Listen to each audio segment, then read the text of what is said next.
Because there was no money to buy a house for my uncle, my grandmother forced my parents to divorce. My father didn't want to, so my grandmother gave him an idea. You spent 100,000 in betrothal gifts to marry her. If you divorce her and she wants to remarry, let her bring 200,000 in dowry. My mother happily went with my father to get the divorce certificate. No one knew except me that soon after the divorce, my mom would become a rich woman because of a lottery ticket to buy a house in the county town for my uncle. Our family was in a huge uproar. My grandmother was convinced that our family had spare money and demanded that my dad, as the eldest son, pay the down payment for my uncle's house. My dad was a mama's boy who treated my grandmother's words as sacred commands. Over the years, the family's money had long been taken by my grandmother through various means. She was well aware of our family's situation. She just wanted to use this method to pressure my maternal grandmother's family into paying the money on my mother's behalf. My maternal grandmother's family had already exhausted their savings for my uncle's wedding, and my mother's dowry had also been used to fill the gap. Seeing my uncle's new house,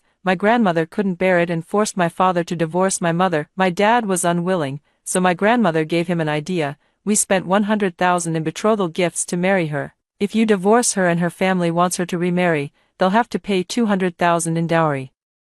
My dad's hesitant attitude hurt my mom's feelings. On her way back to her parents' house to cry, she picked up a lottery ticket, checked it, and found out it was the jackpot winner. She was very happy and told my dad as soon as she got home, "Lao Zhao, with this money, your brother can buy a house, and our family's life will improve." My dad happily shared the news with Grandma, thinking that without the need for a divorce, she would finally calm down. Unexpectedly, Grandma brought along my uncle and aunt, forcing my mom to hand over the lottery ticket. When my mom refused, the three of them ganged up and nearly beat her to death. Grandma even took a knife and chopped off my mom's hand that was holding the lottery ticket. Once you've entered my Zhao family's door, you still think about keeping private savings. I'll kill you, you disobedient wretch. My mother, covered in wounds, was thrown by them into a neglected, foul-smelling ditch. At a young age, I was also sold by my grandmother to the countryside to become a child bride for a fool. My grandmother told everyone I was a bastard,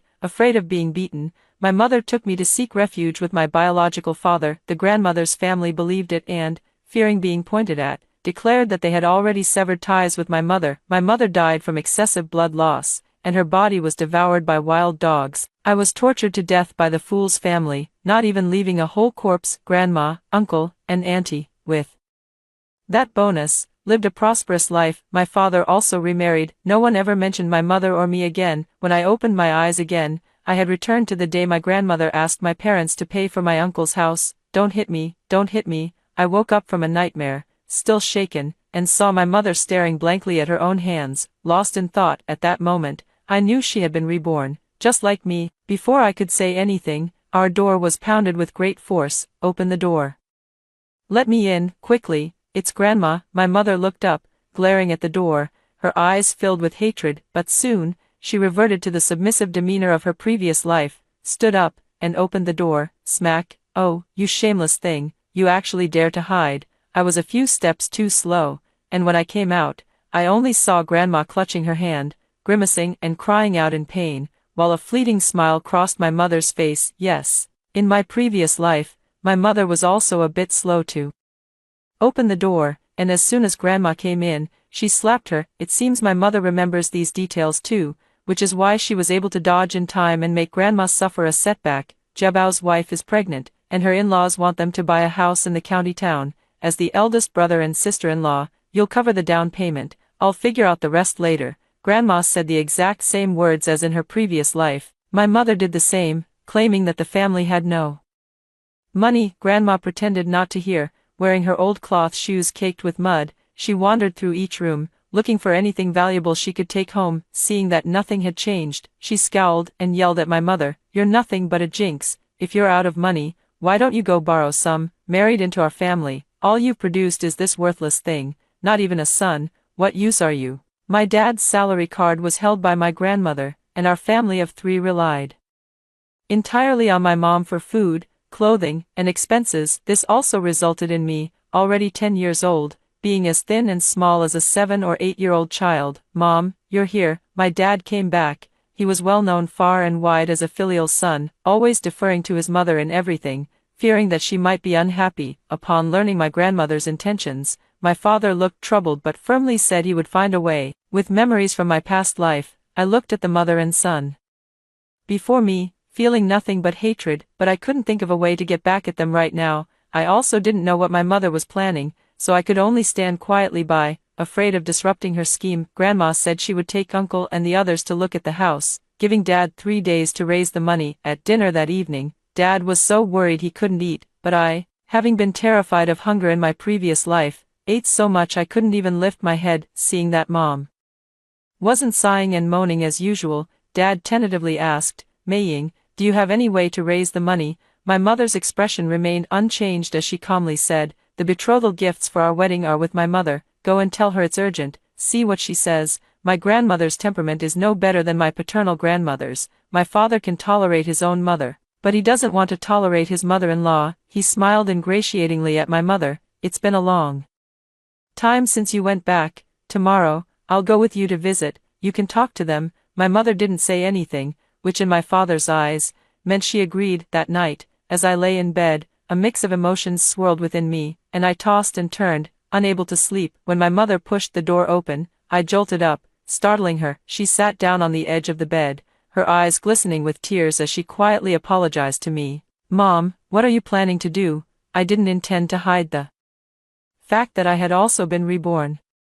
Just like her. After hearing this, she was stunned for a moment, then pulled me into her arms, suppressing her sobs as she said, wait, I won't let any of them get away. In my previous life, it was my grandmother's idea to ask my grandmother for money, but my father felt ashamed, and my mother didn't want to go. This time, my mother brought up her family on her own initiative, and I don't know what she plans to do. My grandmother was quite happy to see my mother after a long time, but my mother didn't waste any words and directly asked for money. Where did the money come from? I didn't even ask you for money when your brother got married, and now you're actually asking me for money instead. It's not that Grandma didn't love my mother, but in front of my little uncle, my mother was nothing. I could see the disappointment in my mother's eyes, but soon, she returned to her previous expression. My mother-in-law needs money, and we don't have any. Zhao Su said you must have some. As soon as my dad arrived, he hid to the side, not knowing what my mom would say. In his mind, he believed my mom would definitely take his side, so when my grandmother picked up a broom and hit him,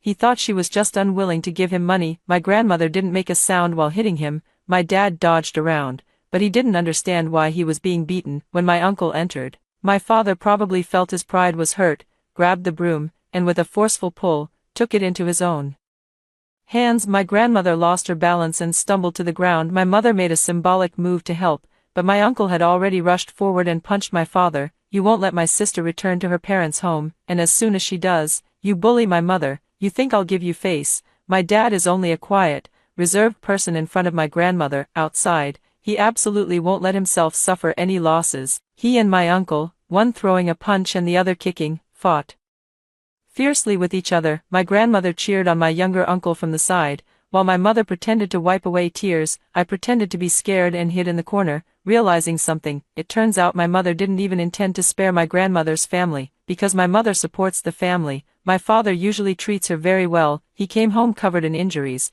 angry and in pain, but didn't know who to vent his anger on. When Grandma brought my uncle over, my mom was applying medicine to my dad. Grandma acted as if she hadn't seen anything and immediately asked how much money had been raised. My mom applied the medicine a bit too hard, and my dad winced, saying, Mom, don't worry, I'll think of something. My uncle looked unhappy, munching on a cucumber he had fished out of the fridge. Mom, I told you earlier, brother won't be willing to give me money. He's living his own life just fine, and he's definitely cursing us in his heart for being no good. My dad got so anxious that he stood up from the sofa and expressed his loyalty to Grandma. Although Grandma knew my dad's temperament, she was still provoked by Uncle's words and scolded the three of us, my parents and me, mercilessly. At that moment, my mom spoke up. My mom has money, but she used it to buy a house for my brother, and the payment was just made recently. Upon hearing this, Grandma pointed at my mom and scolded her harshly. Shameless wretch, you have money and don't think to give it to me, but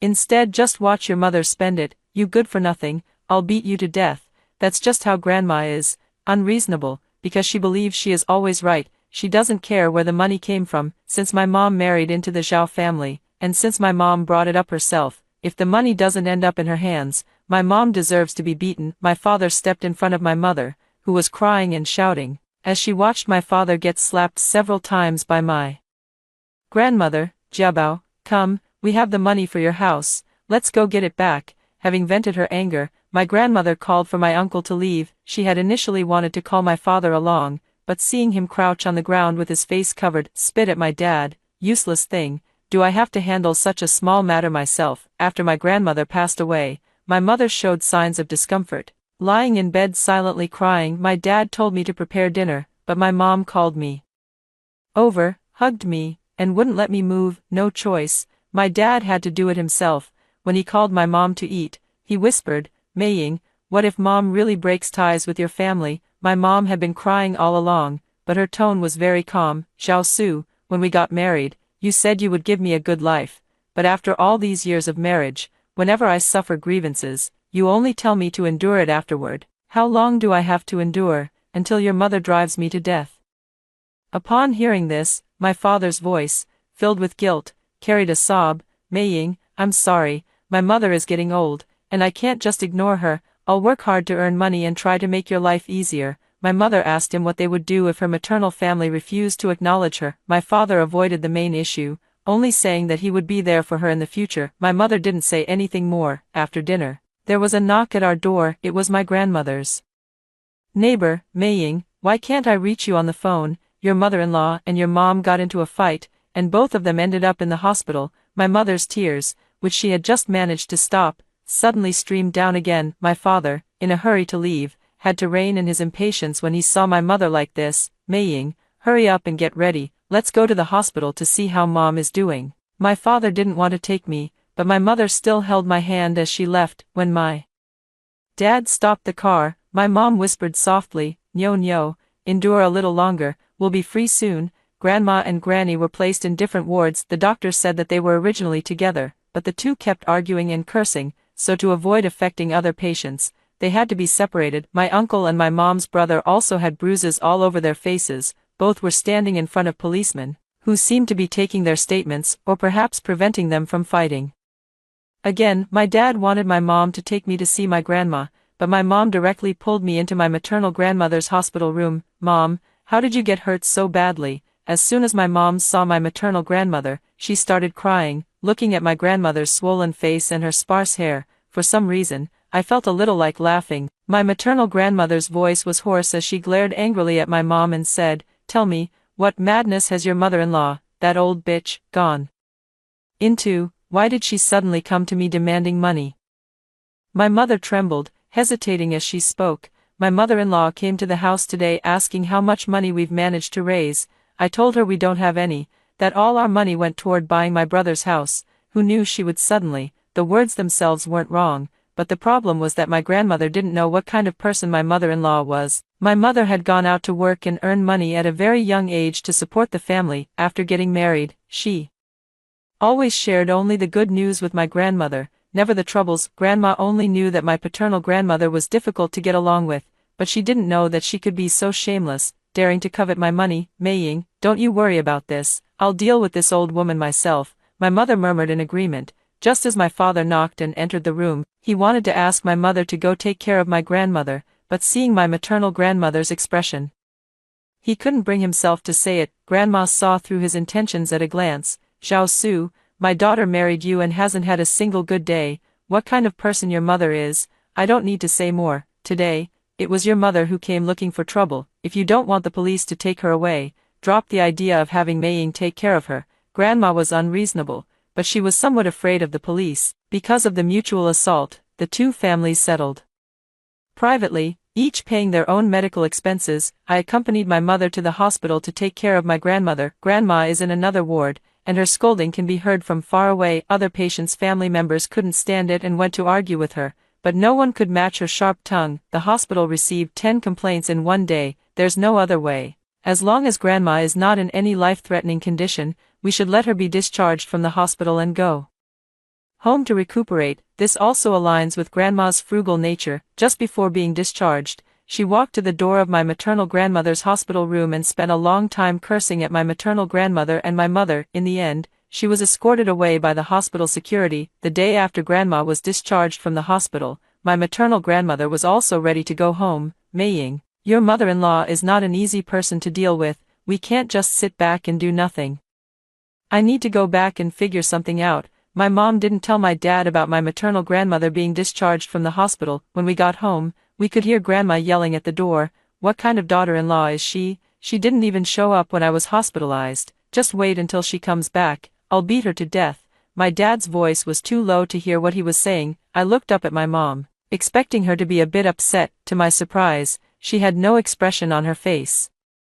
"You divorce her. I spent 100,000 in betrothal gifts for your marriage, and if you divorce her, she'll have to bring 200,000 in dowry if she wants to remarry." My dad's voice grew louder, and I could roughly hear him asking what if my mom didn't want to remarry him. Grandma didn't seem to care. Her mother isn't any better, and she's got that burden with her. She can't go back to her parents' house. So where else can she go? Wait until her mother comes up with 200,000 to pay for your brother's down payment, then let her come back. It's just a matter of changing the certificate. You don't need to worry." At that moment, my mom unlocked the door with her key. Seeing my mother, my father quickly stood up, maying. Grandma rolled her eyes. "It's just as well you're back. Saves me saying it a second time. All these years and you can't even produce a son. Now you're still siding with your family. If that's the case, our family can't keep you. Get a divorce with Xiao Su right away. I'll find him a new wife." My mother didn't say a word, just kept staring at my father. Under the dual pressure from my grandmother and mother, my father crouched down with his hands over his head,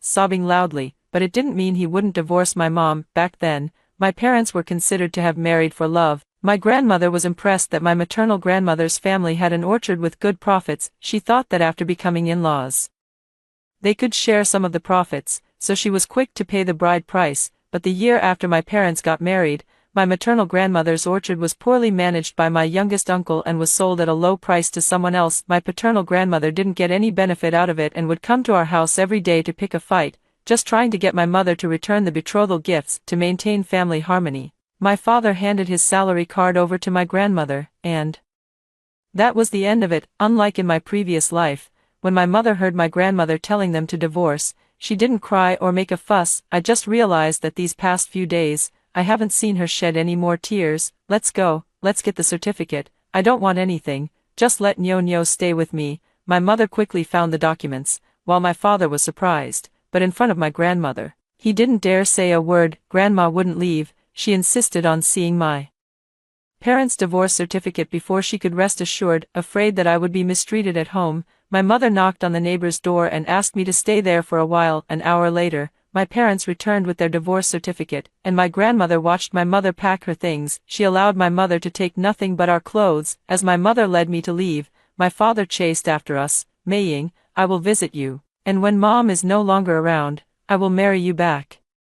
My mother and I moved into a small inn. The next day was the day she had found the lottery ticket in her previous life. Many things had changed in this life, and I was afraid that due to these changes, the lottery ticket might not appear again. Seeing my distress, my mother remained calm. "Have a good sleep. What's meant to happen will happen. Even without this lottery ticket, I would find other ways to make sure they don't get off easy. Yeah, even though I know my mom won't get back together with my dad, but aside from a few injuries, those responsible haven't faced anything that truly makes them suffer. I can't accept it, let alone my mom." Early the next morning, my mother left the house, instructing me to stay indoors and not go anywhere. I waited all day. Apart from someone knocking on the door to deliver my meals, I had no news of my mother. I didn't know if she had found the lottery ticket, nor did I know where she had gone. When it was dark, my mother knocked on the door. She was carrying big and small bags, her face beaming with joy. Nyo, just wait a few more days. Once everything is settled, Mom will take you away." I only knew that my mother had found that lottery ticket again. I didn't know anything else. I have no idea where she went or what she was busy with all day. In the middle of the night, while I was half asleep, I seemed to hear my mom go out again. When I woke up and asked her, she just smiled and told me to hurry up and get ready. After breakfast, my mom took me to the milk tea shop across from the prize redemption center. This milk tea shop is very popular, with limited seating, and customers are constantly coming and going, all taking their orders to go. My mom and I sat at a spot where we could see outside. If you didn't look closely, no one would notice us. Around noon, Grandma and Uncle appeared outside the prize redemption center. Within a couple of minutes, Grandma and Uncle also arrived. I was puzzled and looked at my mom, but she said nothing, only telling me to wait and watch the show. Within 2 minutes of my grandmother entering the prize redemption center, an argument broke out on the opposite side. This area is a pedestrian street, and today being a weekend, there were many pedestrians on the street. Hearing the commotion, many stopped to watch the spectacle, for people fought their way from inside to outside. Grandma and Granny have loud voices, and even indoors, we can hear them clearly. You old fool. The winning lottery ticket is mine, hand it over right now, or I'll beat you to death. Grandma pressed down on Granny, trying to snatch the lottery ticket she was holding. Granny wasn't about to back down, her free hand grabbed hold of Grandma's hair. This is my lottery ticket. Who gave you the nerve to fight me for it? Uncle's younger brother was a bit stronger than Uncle's younger sibling, and because of the money, both of them went all out, just as they were in the heat of the fight. Aunt's younger sibling appeared, running quickly. Mom, husband, why are you still fighting? Let go quickly. She was pregnant, one hand on her belly, the other trying to separate her grandmother and grandmother. The two old women rolled on the ground, and it was unclear who exerted force, causing her aunt-in-law to lose balance and fall. Soon after, blood flowed from her lower body. When she cried out, "My child," the police finally arrived. Several people were taken away, and my aunt was sent to the hospital. Let's go, we'll find another place to watch the excitement. There was a small restaurant across from the police station, and we arrived just after the police car. As soon as my grandmother and great-grandmother saw each other, they started yelling at each other right in front of the police. Neither of them would back down, and in the heat of the argument, they even attacked the police just to get at each other. After seeing my dad enter the police station, sweating profusely, my mom paid the bill and took me away. Mom, what did you do? I really couldn't figure out what today's whole scene was about. My mother held my hand as she explained while walking towards the small inn. In her previous life, she lost her life over a lottery ticket. After returning, she had already bought the winning lottery ticket when no one was looking, but she didn't just buy one copy. She went out yesterday and indeed found a lottery ticket in the same spot, but unlike her previous life, she didn't pick it up and leave. Instead, she turned it in to the police station, asking them to find the owner. Although it's just a small piece of paper, the owner might not even notice it's missing, but if he finds out he missed out on millions, he'd be filled with regret. I wouldn't feel at ease taking that money. Perhaps the tragic death of her previous life taught her that some things not meant for her would bring retribution if taken, so this time, she decided to return it to its rightful owner. She used her winning ticket to exchange for money in the neighboring city. That's why she spent the whole day on this. In the middle of the night, she went out and placed 2 different lottery tickets at the doorsteps of her grandmother's and great-grandmother's houses. Each ticket had numbers that were slightly different from the first prize. This way, the winnings would vary, with some getting more and others less, if they met. And when Grandma saw that great-grandma had won more than she did, given Grandma's greedy nature, it would definitely cause trouble. This is exactly the outcome my mother wanted to see. She knows my grandmother well, and she knows my maternal grandmother even better. She knew that neither of them would ever admit that the lottery ticket was found right outside their door, and naturally, that means my mother wouldn't be dragged into it either. I thought my mom would do something extreme like my grandmother and the others did in the previous life, taking their lives. I've thought about it for a long time. Heaven allowed us, mother and daughter, to come back to change our own fate, but I can't do something as insane as they did, or else my conscience won't rest. I understand what my mom means. Although we hate them, if my grandmother and uncle were to lose their lives, we wouldn't be able to live in peace for the rest of our days, because we are human, not beasts. I told my mom what my grandmother did to me after she was gone in my previous life. My mom's eyes turned red with anger. I hugged her and tried to calm her down. The root of it all was that lottery ticket. My grandmother sold me, but it was that family who left me dead and dismembered. On causality, Grandma is the chief culprit, but that family, who now doesn't recognize me, is the true culprit behind my death. I recall some details from my previous life. Before I died, I seemed to hear the fool's parents say that the money had gone down the drain again, and they should have held back and not killed me. Think about it now, they may not be the first to buy a girl, and perhaps this could be the way for them to get their comeuppance. While waiting for Grandma's resolution, my mom hired a private detective to investigate the village where the simpleton's family lived. Within 2 days, he reported back, saying the entire village was very insular, and there must be something fishy going on in this day and age. My mom took the clumsy approach of writing an anonymous letter and sending it to the police station. In addition to my personal information, I wrote down all the experiences of my previous life, do my best and leave the rest to fate. It all depends on whether the police will take it seriously and investigate. The day after Grandma and Grandma were released, Grandma was taken to the police station again. This time, the person reporting the incident was my grandmother. My mother's phone, ever since she divorced my father, had hardly been turned on. When my grandmother and grandmother were taken to the police station due to assaulting a police officer and were detained, no one could find her.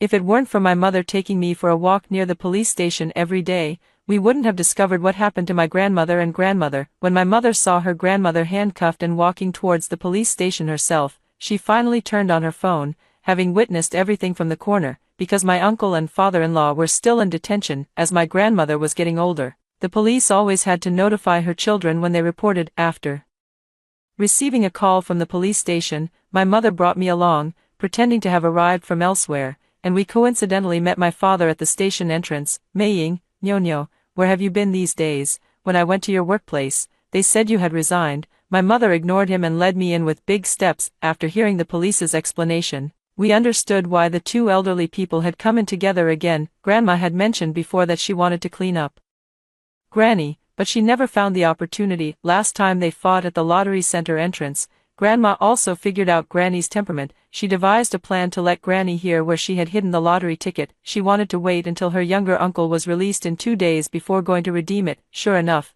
the second day after the two of them went out, Granny sneaked to Grandma's house and was caught red-handed by Grandma, who had been waiting. If it weren't for calling the neighbor for help in advance, Grandma almost got beaten to death by the stick Grandma carried with her. Hearing this, I realized that in my previous life, when my mother had an accident, it wasn't a crime of passion by Grandma. She herself is a ruthless and vicious person. Before, there was nothing she needed to fight for or snatch, but because of a lottery ticket worth hundreds of thousands, she was willing to take the risk. This time, although my grandmother wasn't physically harmed, my other grandmother couldn't avoid going to prison. After learning what my grandmother had done, my father ran to my other grandmother and knelt down in front of her. Mom, this is all a misunderstanding. My mother is old. Please forgive her. Let's settle this privately. We can't let my mother go to jail. Grandma ignored him and pestered my mom instead. We're divorced. Your mom's life is no longer my concern. Don't come bothering me anymore. It was then that Grandma found out about my parents' divorce.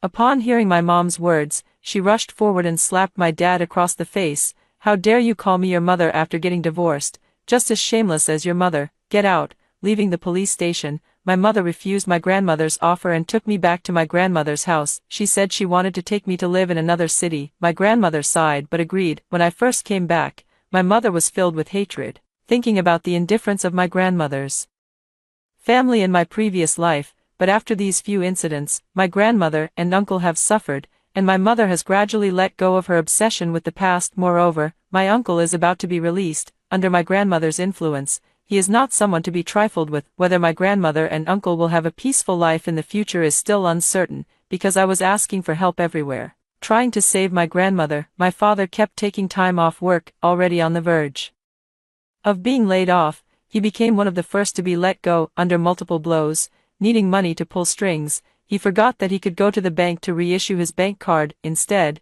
he broke the lock at Grandma's house, and while searching for the card, a neighbor called the police, who took him to the station. It's funny when you think about it. Grandma was wary of our family, never giving my dad a key to her house and never allowing us to visit. But to save her, my dad did something foolish.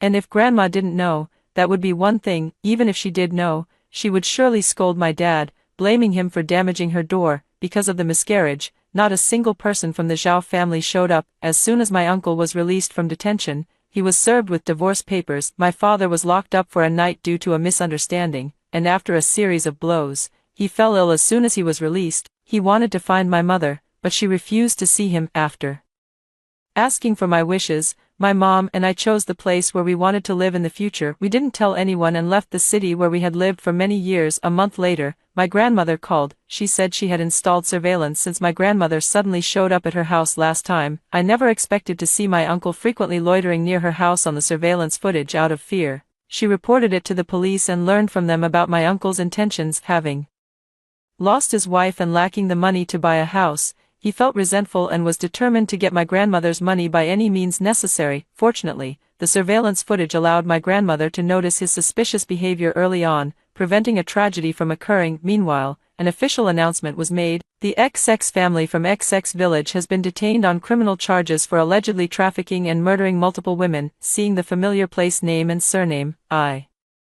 knew it was that family who had been caught. It seems my mother's anonymous letter was taken seriously, leading not only to the downfall of a family of beasts, it can also bring those women who were wronged back into the light. It also avenges my past self. My mother used that money to buy a storefront and started a small business. Without her mother-in-law's torment, my mother's complexion improved, and she often wore a smile on her face. Many uncles around have shown interest in my mother, but she has turned them all down. I heard that grandma was sentenced to 3 years, and my uncle got a similar sentence. Because of that fight, my uncle resented my grandmother. Even though she gave him all the prize money, he drifted apart from her. She, who never paid much attention to my mother before, now calls her every few days. I hope my mom can go back and spend more time with her. My mom didn't agree, and even when grandma said she was unfilial, she didn't care. I heard that my dad can only take odd jobs here and there because grandma always asks people to have him send money to the prison. He was exhausted and had an accident while working because he dozed off. His left hand was amputated. Good and evil will be rewarded in the end. In this life, my mother and I will live well together. After hearing the first story above, what are your thoughts? Feel free to share your opinions in the comments section. Next, there is another similar story. Let's continue to see. My parents spent all the family savings on traveling, yet they expect me to support them in their old age. I advised them to save some money in the bank for emergencies. However, my parents thought I was after their money and rejected my suggestion, embarking on a lavish lifestyle of traveling the world. 3 years later, they had squandered $4 million, only to turn to me and demand that I take them in and provide for their retirement. In my past life, I was soft-hearted and took them in, but they turned around and, together with my brother, tricked me out of my property, leaving me homeless on the streets. I died under the overpass after being bullied by thugs, and when I opened my eyes again, I had returned to the day my parents came looking for me after their trip. Yun Yun, where are you living now? Your dad and I brought you some local specialties. Want to come try them? Hearing the familiar voice on the phone, I was momentarily dazed before realizing I had been reborn, and it was 2 years earlier. Back then, my parents also gave me a call, saying they had bought some local specialties and wanted to come see me. Since I was little, they hadn't paid much attention to me, but this time, after their trip, they still remembered to bring me something. I was incredibly moved at the time. Without a second thought, I sent my mom the address of my neighborhood, letting them into my home without any hesitation, so much so that when they later suggested staying at my place long-term, I agreed without a moment's hesitation. But they joined forces with my brother to seize my property and savings, drove me out of my home, left me homeless on the streets, and caused me to die a miserable death. Seeing that I hadn't replied for a while, my mom thought the signal was poor, so she raised her voice and repeated herself, already showing a hint of impatience in her tone. Listening to her voice, I felt a chill run down my spine. Given a second chance at life, I only want to live for myself and will no longer sacrifice my life for this false sense of family affection. Mom, I'm not at home. Why don't you take the local specialties to my brother? My sister-in-law and nephew will definitely be happy. My mother paused for a moment, then said after a while, then send me your address and home door code. I'll wait for you at your place. Still trying to get my door code. I won't be that foolish again in this life. Mom, the lock at my place isn't the kind with a passcode, it needs a key, and I took the key with me when I went out. You and Dad should come visit me another time. Just tell me when you're coming back. Mom's tone was growing increasingly impatient. She was certain I wouldn't dare refuse, as I had rarely defied her since childhood. Mom, my boss sent me on a business trip to another province. I won't be back for at least 3 to 5 months. In reality, I was lying on the living room sofa at that moment, thinking about having someone change the door at home soon. Mom, I can't talk anymore, or my boss will scold me. Without waiting for my mom to say anything else, I hung up the phone and switched it to airplane mode. I then took out my backup phone and efficiently contacted a nearby renovation company, spending 30,000 yuan to replace the door. Security hasn't been great lately. Miss, would you like to install a surveillance camera while you're at it? We're running a promotion right now. If you install it together with the door, you can get a 10% discount. Based on my past life experience, my parents definitely wouldn't give up easily. Installing a surveillance camera would indeed be a good precaution, and just install the most expensive one for me, the kind with super clear visuals and crystal clear sound. I packed up my things, bought a plane ticket, and went on vacation to Thailand. As soon as I got off the plane, I turned on my phone, and this time it was my dad calling. Yun Yun, Mom and Dad have no money left, and we've sold the house. We really have nowhere to go, since your place is just sitting empty. How about mailing the key over? I sneered inwardly. Back when you wanted to sell the house, I was against it. After you sold the house, you gave half the money to my brother and spent the other half on traveling. I advised you to save it, but you scolded me, accusing me of trying to take your money. Now that the money is gone and you have nowhere to go, you remember your daughter again. Dad, doesn't my brother have a place too? Why don't you go to him? My father stammered. Your brother and his wife are living just fine. It would be too much of a disturbance for us to go there, so moving in with me wouldn't be a disturbance. Wait a minute, didn't you always tell me since I was little that having a daughter is useless and that you'd have to rely on your son for support in old age? Now that you're old and need someone to take care of you, why aren't you relying on my brother anymore? My mom was leaning in close to the phone, listening. Perhaps she had been holding back for a long time, but upon hearing this, she finally couldn't help but shout, "Think you're so capable now that you've made something of yourself, have a job, and can buy a house, you don't plan on supporting me and your dad anymore. If it weren't for me raising you through thick and thin, putting you through college, would you have what you have today?" Hearing this, the chill on my face grew even heavier. Back when I got into college, my mom thought it was useless for a girl to read so many books and wanted me to marry early. If I hadn't cried and insisted on studying, applied for student loans myself, and worked part-time while in school, I would never have been able to finish college. As for buying a house, when I first brought up the idea, my mom was the first to jump out and oppose it. She thinks buying a house is a man's responsibility. Why should a girl like me buy a house? Wouldn't it be easier to just marry someone who already has a house and a car? They even threatened me, saying that if I insisted on buying a house, they wouldn't give me a single cent. I never expected them to help me in the first place.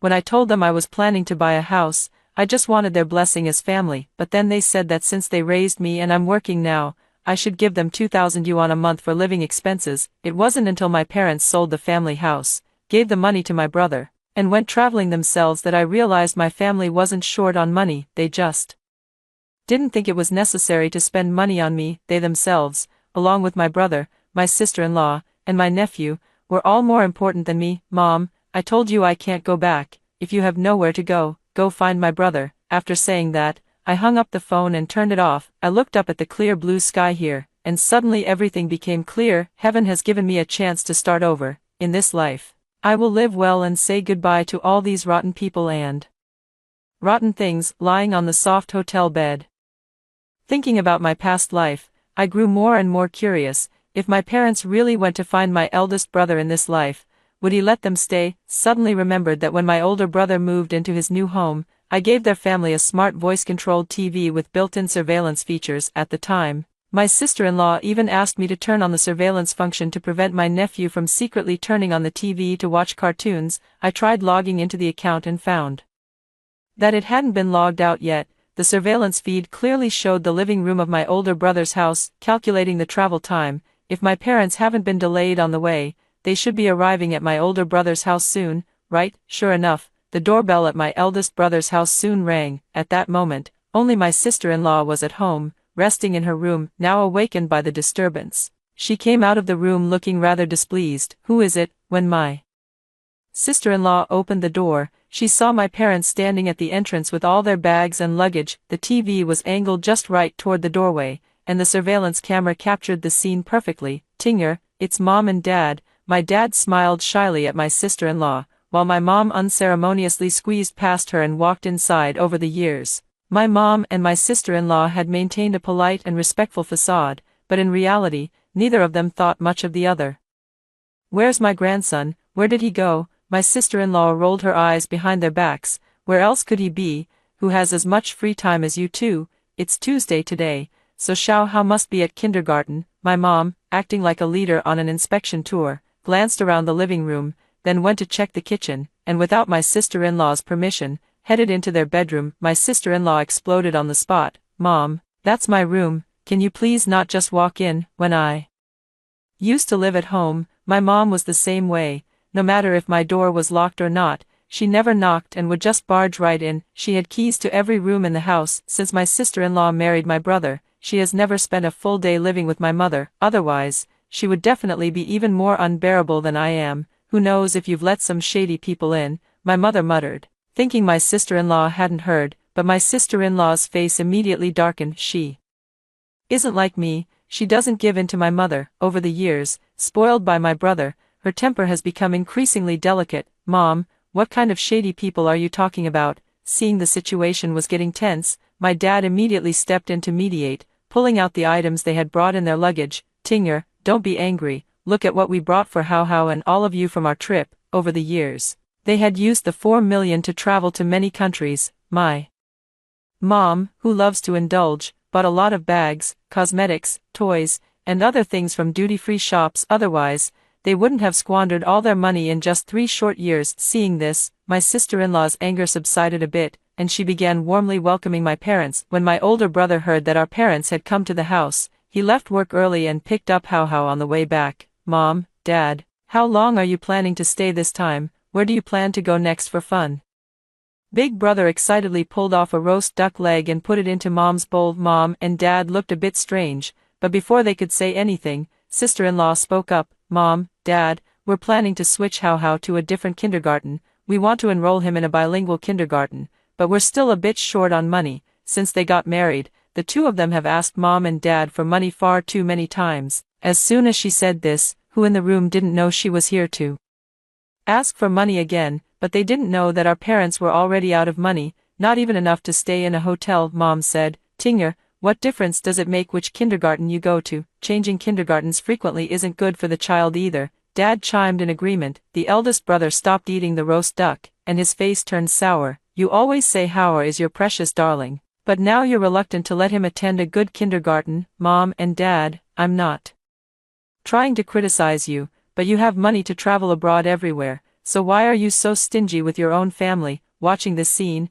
I was drinking water and nearly choked. Big brother is half right about that. My parents are stingy, but only with me, their daughter. They love my sister-in-law and nephew by extension, so you can't really call them stingy. They probably forgot that before my parents went on their trip. They transferred half the house payment to them. What kind of ordinary family can just hand over millions without a second thought? But my parents, who dote on their son to the point of obsession, actually did it. Dad knew he couldn't hide it any longer. He's not good at lying anyway, so he just came clean. We're out of money. We came here to ask if we could stay with you. Otherwise, we really have nowhere else to go. My sister-in-law and my brother exchanged a glance. My brother chuckled. Dad, you must be joking. That's several $1 million. How could it possibly be spent so quickly? My sister-in-law added. Exactly, Mom. If you were really out of money, how could you afford to buy so many luxury items? It's precisely because of these 3 years of constant travel and extravagant spending that the money disappeared so quickly. In my previous life, when I heard my parents say they had no money left, I was also shocked. That was 4 million, spent in just 3 years. And they hadn't even thought to save a little for themselves. But they said they were still young and could go out to earn more, so I eventually let it go. However, my brother, it seems he couldn't let it go. Have you really spent it all? Not a single cent left. How could you be so wasteful? That was 4 million, gone in just 3 years. You might as well have left it all to me back then. My dad immediately got upset when he heard this. Didn't we give you 4 million too? If you really don't want us living here, just give back the 4 million, and we'll go buy another house. When my brother and sister-in-law heard that our parents wanted the 4 million back, they felt as if the sky was about to fall. The couple went into their room to discuss, and when they came out, their attitude toward my parents had softened quite a bit. My brother, Dad, Mom, you can stay here as long as you want. It's not like we don't have an extra room. My sister-in-law, yes, How misses his grandparents too. It'll be nice for you to spend more time with him. I don't believe for a second that my malicious brother and sister-in-law are genuinely willing to let my parents stay. He must still have some dirty tricks up his sleeve. Just as expected, they had just calmed down our parents when my brother's call came through. I didn't answer. He called several times, and then my sister-in-law called. They saw the call didn't go through, so they sent me a text message. Mom and Dad are in trouble. Come to brother's house quickly.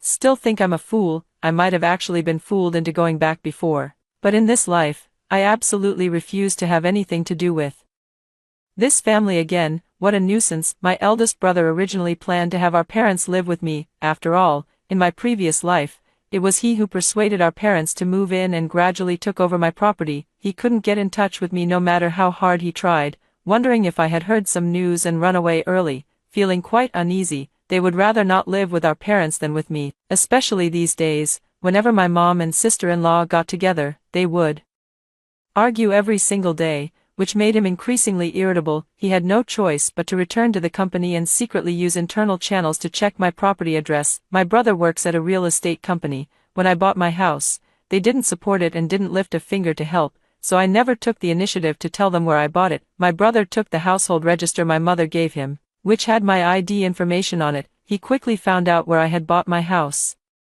When he learned that I lived in the Tianjin No. 1 residential complex, his expression immediately changed, and his eyes filled with shock. After all, the housing prices there are over 100,000 yuan per square meter, and the residents nearby are either wealthy or influential. He never imagined that his sister, who had been relying on financial aid all along, could afford a house in such a place. He checked several times before confirming that he hadn't made a mistake. That's right, I kept it from my family and became a blogger online. Through live streaming sales, I've amassed a fortune worth millions. It's just that in my previous life, I trusted my family too much and told my parents about the house and all our savings. Little did I know it would invite a wolf into the house. Thinking back on the experience of being deceived in my past life, I just want to slap myself twice. Unable to reach me, the family was thrown into chaos. My brother didn't wait any longer and took my sister-in-law and my parents directly to my residential complex. He even hired a locksmith, ready to break into my home. Fortunately,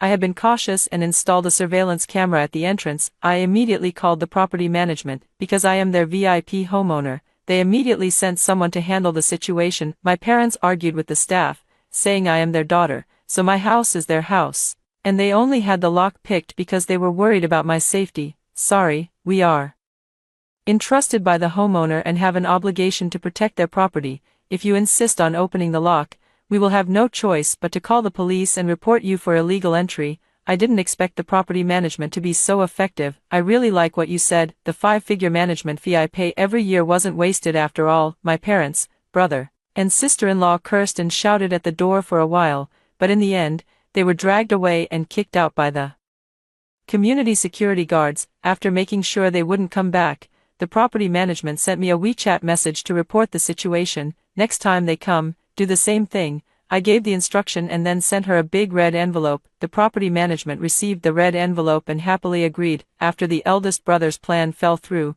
my parents had no choice but to go home with them. My sister-in-law reluctantly lived with my parents for a while. During this time, the household chores fell on my mother. My father was useless when it came to housework, completely clueless and only making things worse. My sister-in-law openly and subtly implied that my parents were freeloaders. My mother, with her strong sense of pride, couldn't bear it. On the surface, she said she was willing to do laundry, cook, and even pick up and drop off the kids for my older brother and his family. My sister-in-law's complaints finally lessened a bit. I remembered back when I was at home.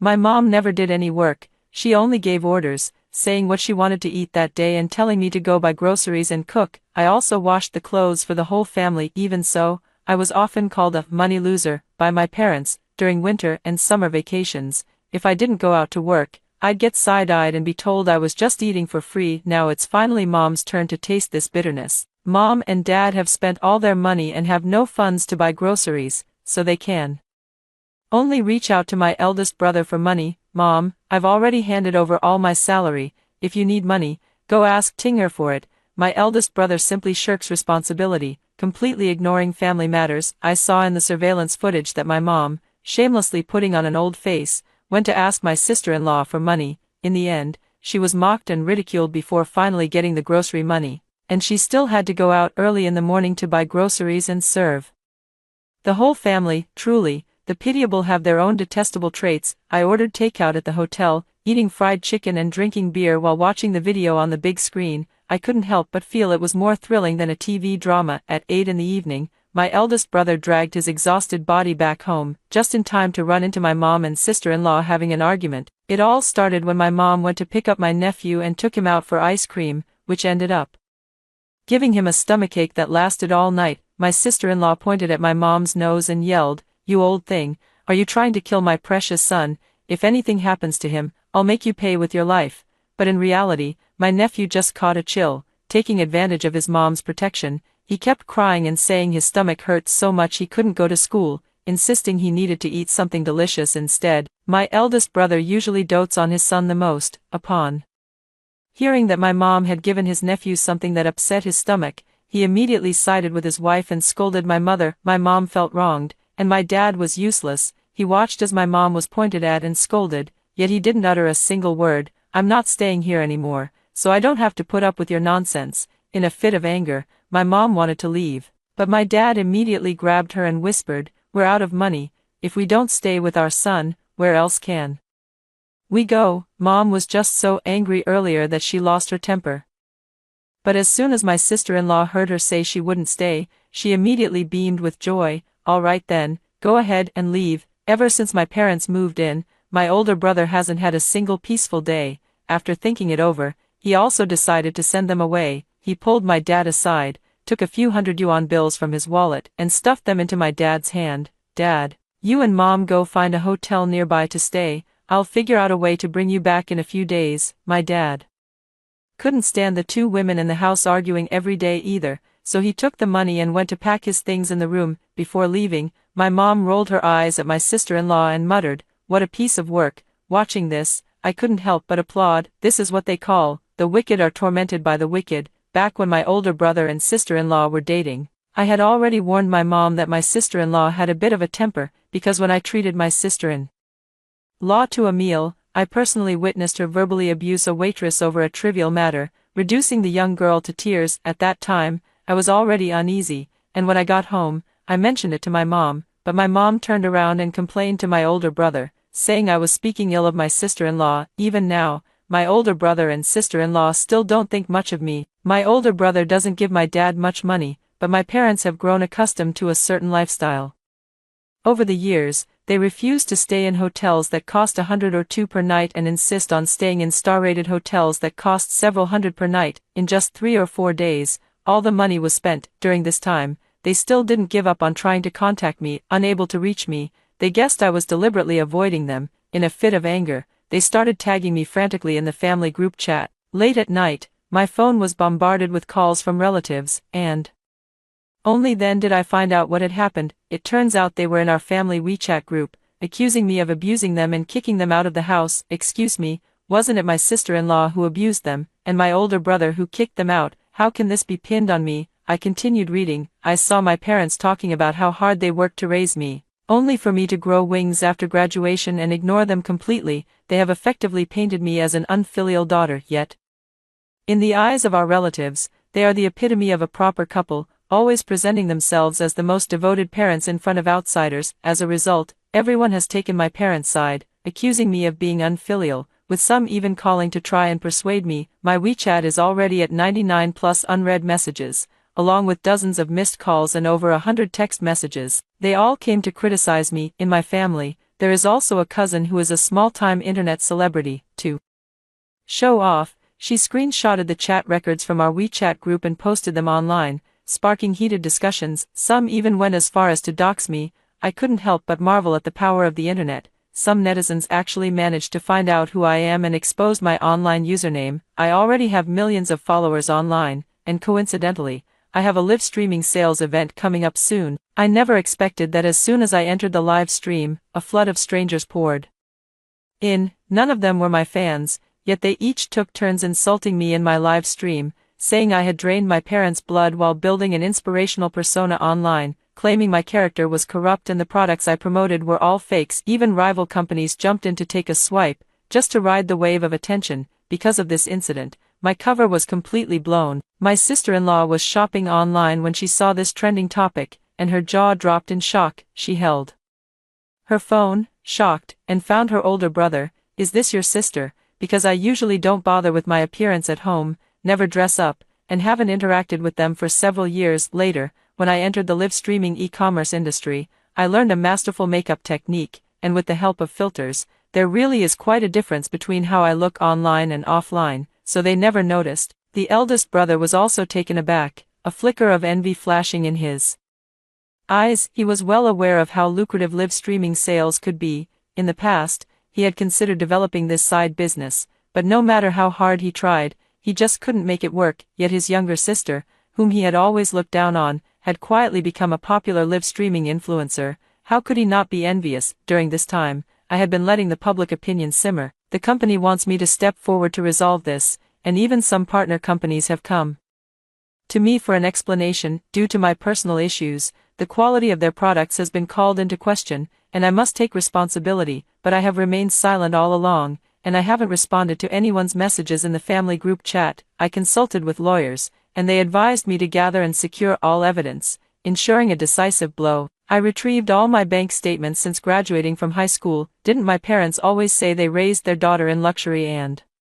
their son in hardship? Didn't they claim they bought me a house, only for me to turn my back on them, kick them out, and leave them with nowhere to go? Didn't they say that after graduation, I became a freeloader, idle and only asking my family for money, even slandering me, saying the car I drive now was bought for me by an old man who kept me? I gathered all the evidence, sent a copy to the family group chat, and tagged that little internet famous cousin. Then, on my personal account, I issued a lawyer's letter and uploaded the evidence. It included the student loan, which could prove that the tuition for all 4 years of college was covered by the national student loan I applied for, and that I had already paid it off by working after graduation. During my 4 years of college, I only received a single 800 yuan living expense transfer from my parents in the first year of school, and nothing else after that. Additionally, there are the salary records from companies I worked for while studying and holding part-time jobs during my time in school. This proves that during my studies, I was not relying on draining my parents' resources,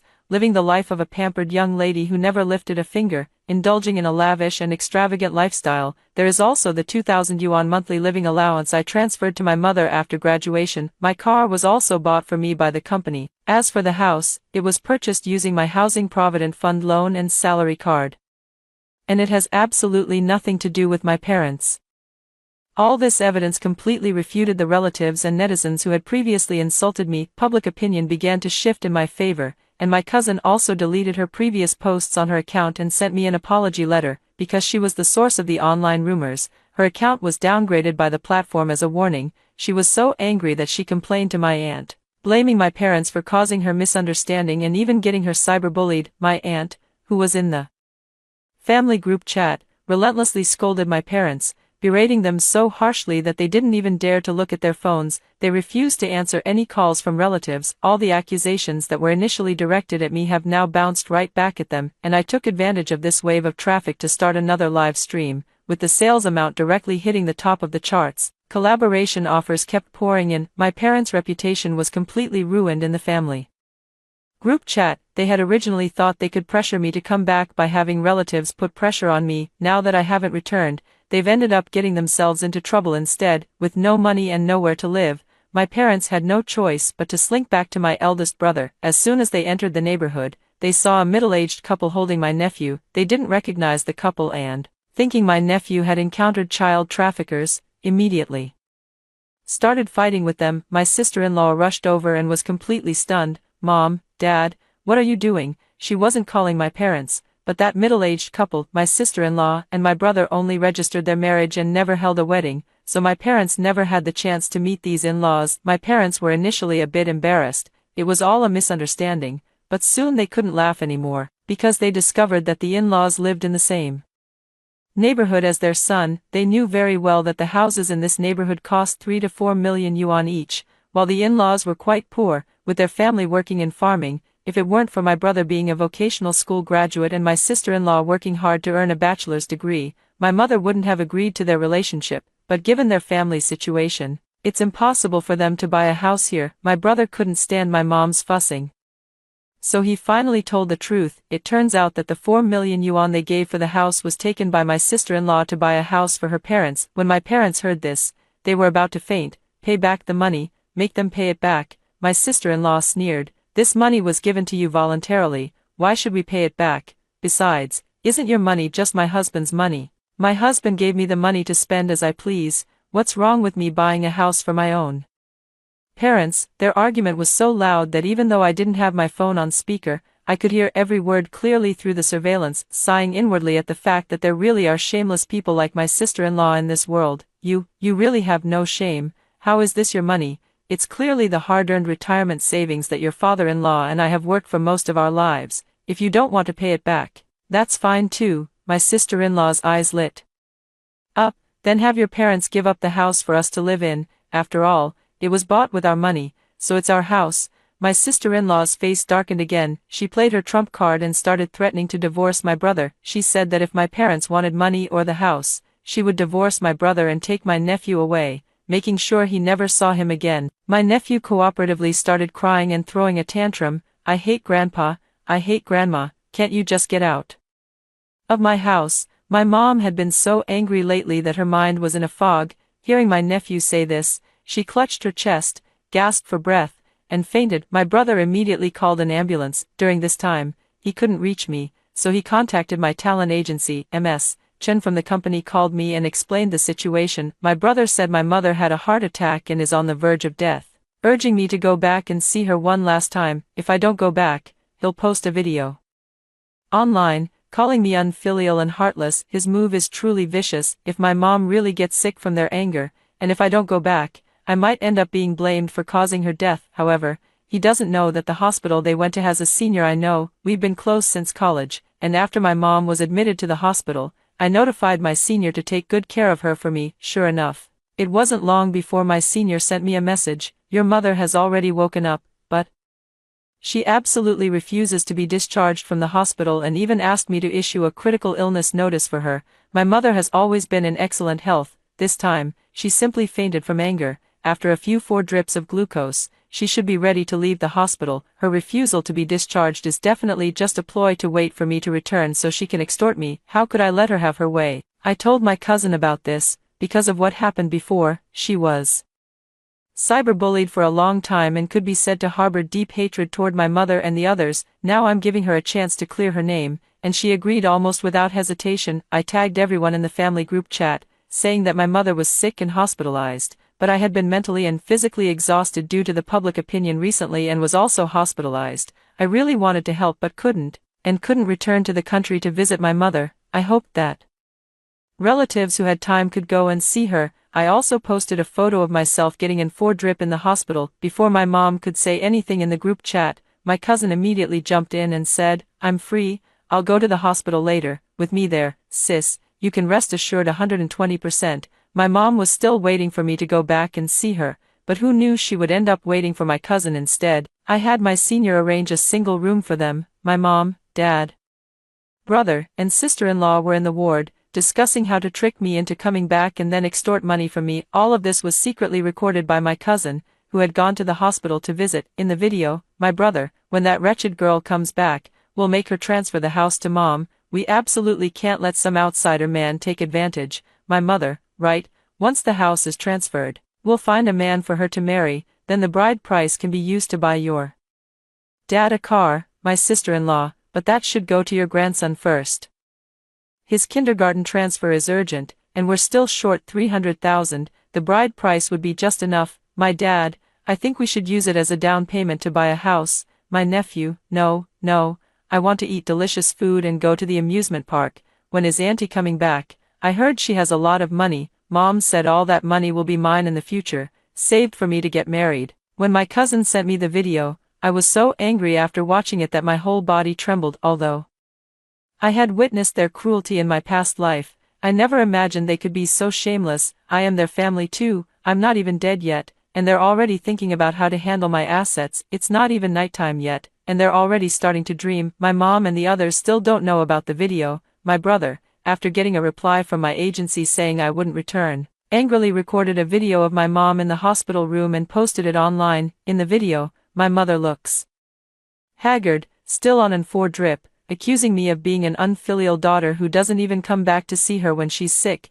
No matter how big the conflict between mother and daughter, it shouldn't be so cold and heartless when a family member is sick, right? Now that she's making a lot of money online, where's the sense of old affection? But I think her family really didn't treat her well before. Upstairs, if your mother were dying, would you cut off all contact with her just because she said a few words to you, refusing to see her even for the last time? I looked at the comments below and realized there are so many righteous people these days. After letting the video simmer online for a while, I signaled to my cousin that she could post the video. My cousin had been holding back for a long time and finally, upon receiving my instruction, eagerly uploaded the video along with a short essay. I was previously deceived by my aunt's family and wronged my sister. I finally understand why my sister was always unwilling to come home, because this family is full of vampires waiting to suck her blood. The previous incident gained a lot of attention, with many people following up on the aftermath, so it didn't take long for the video my cousin posted on her account to go viral,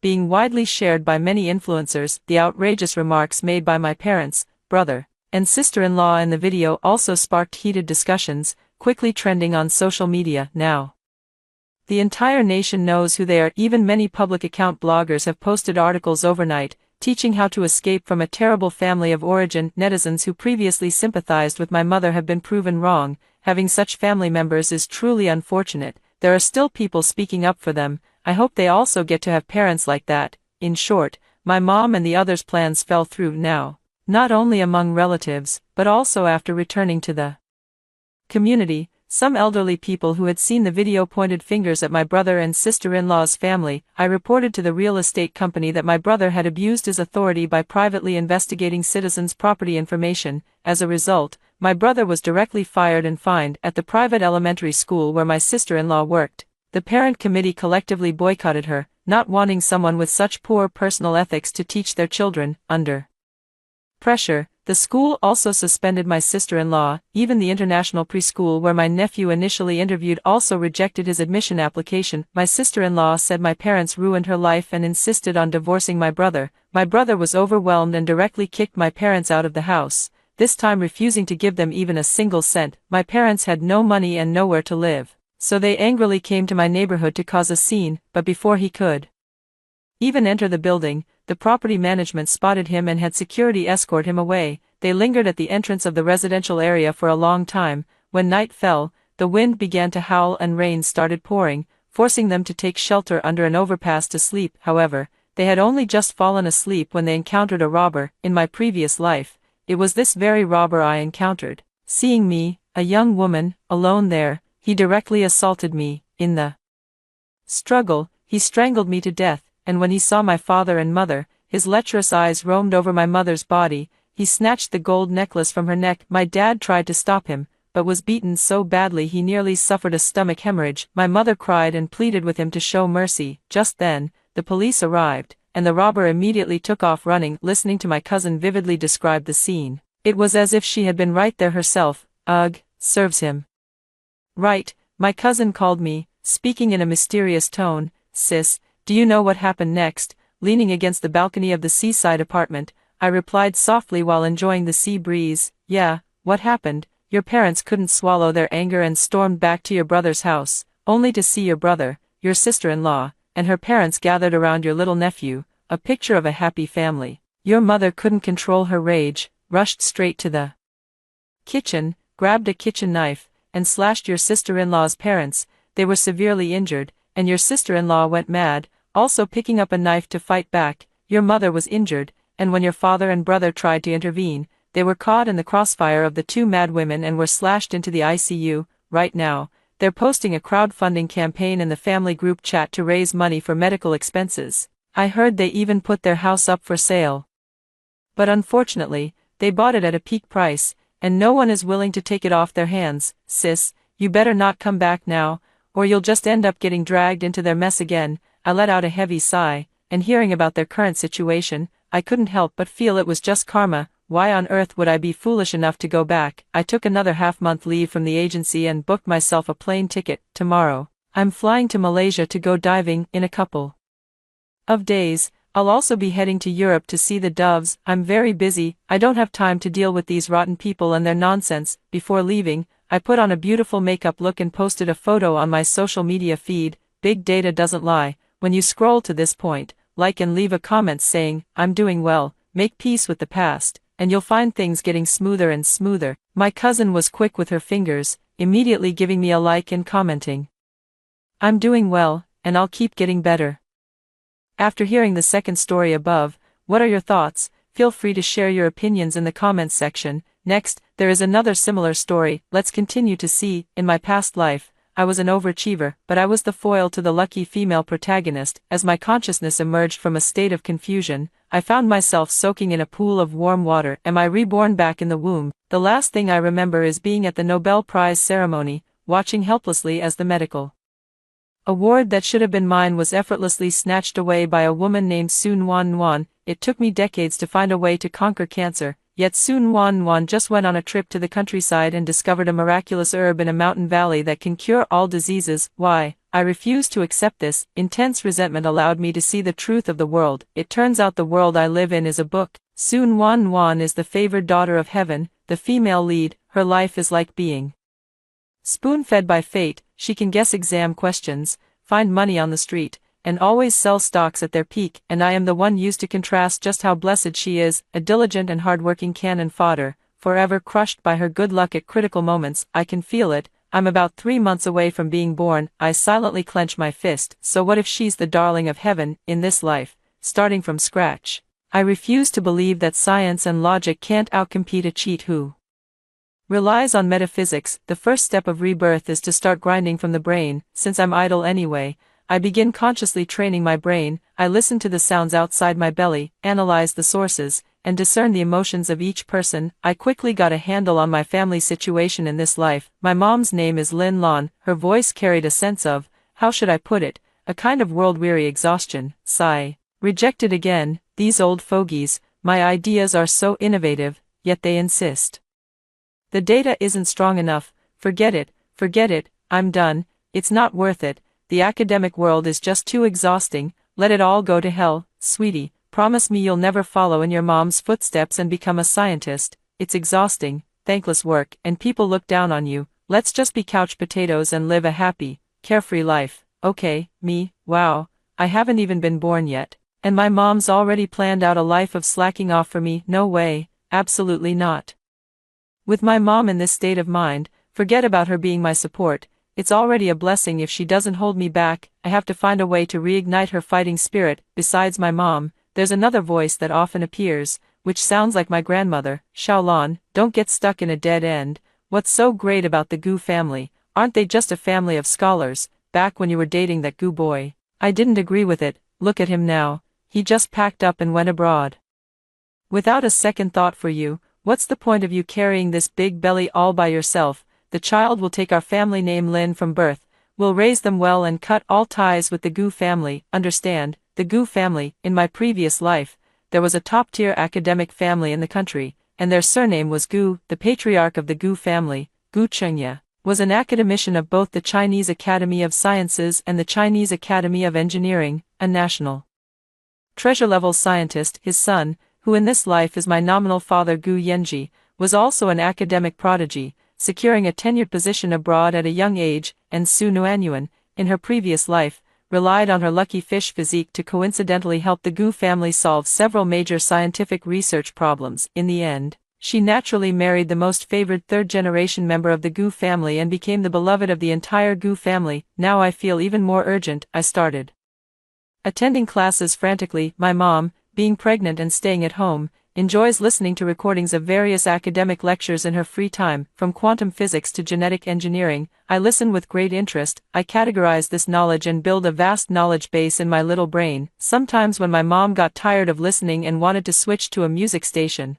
I would give a couple of gentle kicks in her belly to protest. Over time, my mom noticed my preference. Hey, this little one, as soon as they hear this stuff, they settle down, but when they hear pop songs, they get all restless. Could it be, they're really cut out for research? She said it in a teasing tone, not really taking it seriously, but since then, she has clearly increased the frequency of her academic lectures. While I was thriving in my studies, Sun Wan Wan in the next bed was not idle either. We were in the same hospital, in the same ward. Her mother, Aunt Lu, was a woman with a particularly loud voice, boasting every day in the ward about how blessed her unborn daughter was. Oh, Dr. Chen, isn't it strange? Ever since I became pregnant with our little Nuan Nuan, I've been picking up money while walking. The market vendor gives me an extra half-pound of meat, and my husband won a car in his company's lottery. Out of so many people, our little Nuan Nuan must be the reincarnation of the god of literature, bringing good fortune with her. My mom just smiled without saying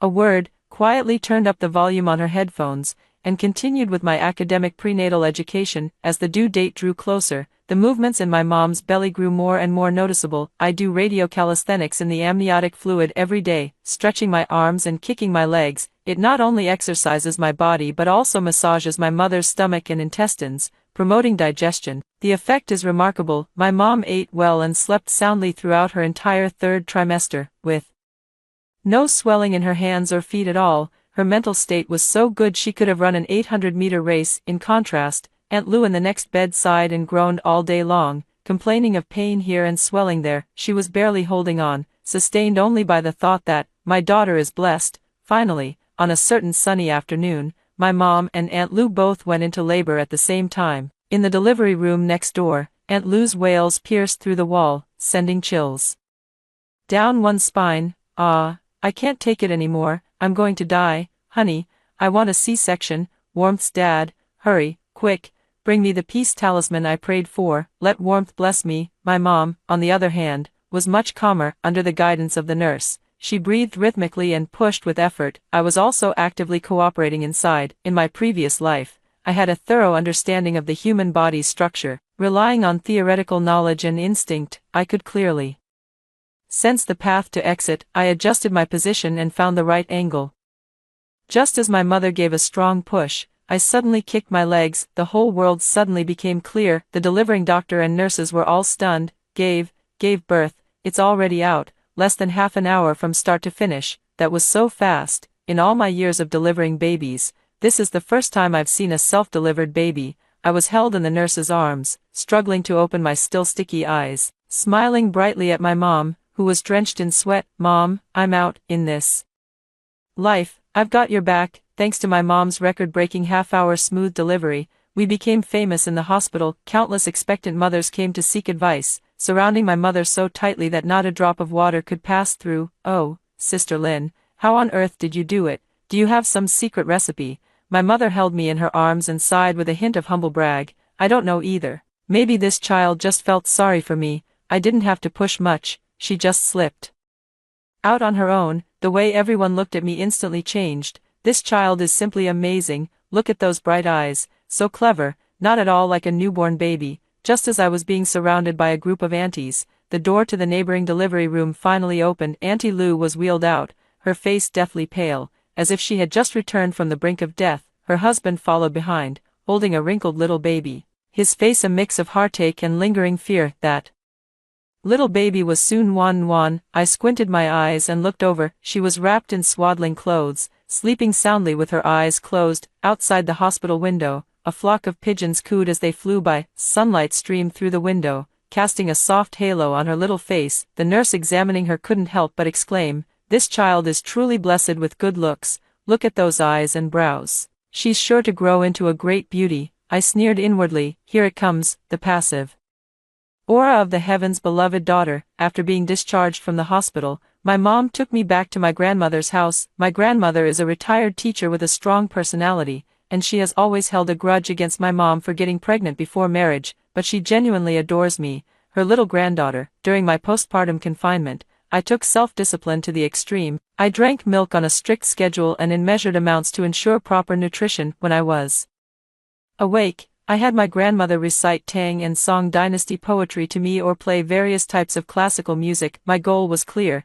While Su Nuanyuan was still relying on luck and cuteness to get by, I was determined to light up my academic skills tree. Facing me, the child of other people, my mother's mindset gradually began to change. She had already grown disillusioned with academia and was ready to give up entirely, but watching me, a tiny baby, listening to reports or music every day, even crying less than other children, her dormant heart seemed to be stirred by something once again. One night, she held me and whispered softly, "Sweetie, your mom used to be quite impressive too, how about I give it another try?" Hearing that, I excitedly planted a big kiss on her cheek. "That's more like it. This is the mom I want. My daughter and I are both working hard. A family should stick together." My mother's comeback has been going smoothly. Perhaps my birth brought her some good luck as well. The paper she had previously had rejected, after revisions, caught the eye of a core journal, although it was only a domestic one. For her, who had been out of the academic circle for nearly a year, it was undoubtedly a shot in the arm. My mom's fighting spirit was completely ignited. She started taking care of me during the day and writing her paper at night, while my mom was looking up information.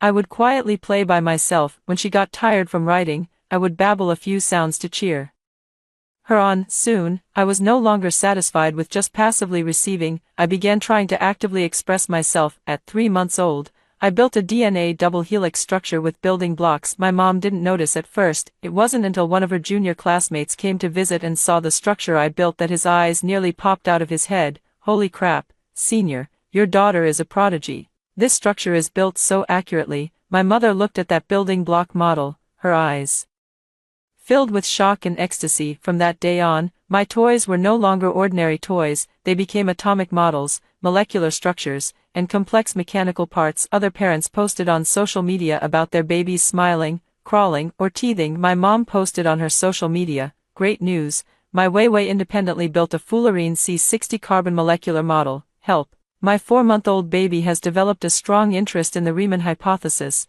How should I guide them properly?" A bunch of question marks flooded the comment section. Sister Lon, have you gone crazy from taking care of the baby? Ha ha ha, this cold joke isn't funny at all. I bet Weiwei's next goal is to handcraft a nuclear reactor. My mom didn't explain either, just replied with a profound air, "You don't understand, the joy of a genius is just that simple and unadorned." Just as my mother and I were immersed in the ocean of academia, Auntie Lou's social media feed had a completely different vibe from ours. Oh my, I took our Nwan out today and found a gold ring. I wonder who lost it.